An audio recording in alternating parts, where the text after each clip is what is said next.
Hello and welcome back to the Time's Ticking channel.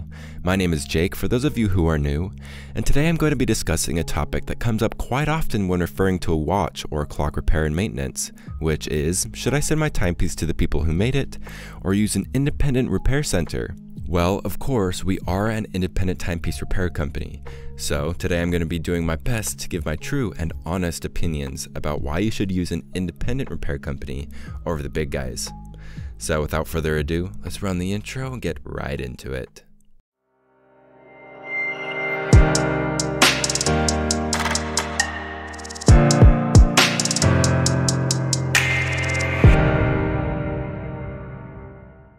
Let's say, theoretically, you have a beautiful timepiece that speaks volumes about your class and social status, or maybe it's just a simple but meaningful watch passed down through the generations. Perhaps it's a loving gift from those you love. It really doesn't matter what kind of watch it is. If it means something to you, it deserves to be cared for and treated as the heirloom or potential heirloom it is. But who are the best people to see about getting your timekeeper serviced?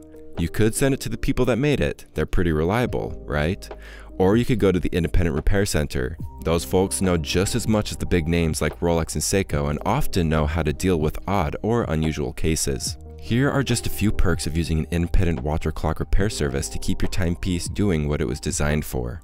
The larger companies tend to receive watches all day, every day. This means they're seeing hundreds of these timepieces a day, thousands a year. Because of that, they haven't built a relationship with each and every watch or gotten to know their owners, because they just don't have the time for that. However, the independent caretakers tend to get fewer watches in and actually talk to their clients about wants and needs, kind of like a barber or your favorite small town chocolate shop. They learn what you like and give it to you. They build long-lasting relationships with those they work with and can service you in the ways that you need, unlike the larger manufacturers. Authorized companies like Omega and Rolex have standard operating procedures. When they get a watch in, they give it the whole shebang, fixing what needs fixing, cleaning, etc. However, if you have an antique that you love, those companies will replace old, broken parts with newer pieces that fit in. That's assuming they even accept old watches. Many don't. So, if you do care about keeping the watch an antique with its original hands, dials, etc., then an independent watchmaker or repair expert is the way to go. These folks will take their time to learn what you want your watch to be like, then will try their hardest to fix the original parts, if that's what you want, or find replacements that look good and work. The big companies don't do this, and they rarely talk to you about replacing parts, they just do it. Sometimes you just want your watch to look a little different. Maybe you got it bejeweled, maybe colored, maybe you gave it a coating so it looks different. Some people just like to make small aesthetic changes, and that's okay. However, a lot of the authorized companies won't work with a watch that's been modified.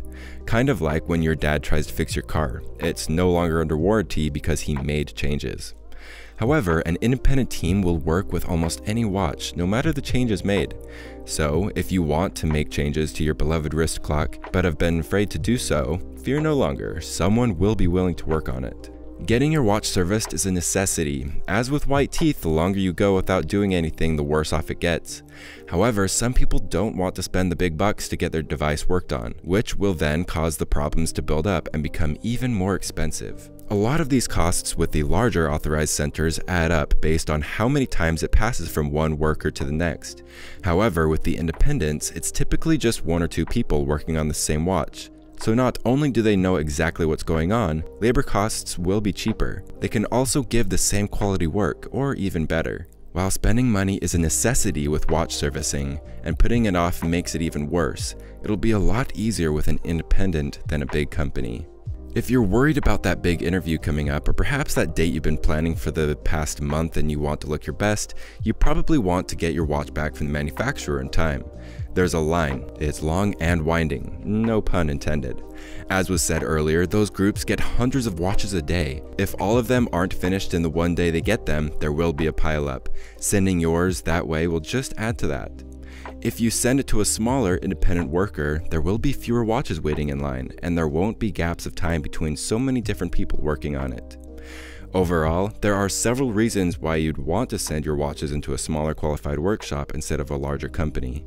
And last but not least, thank you for watching, and I'll see you guys next time.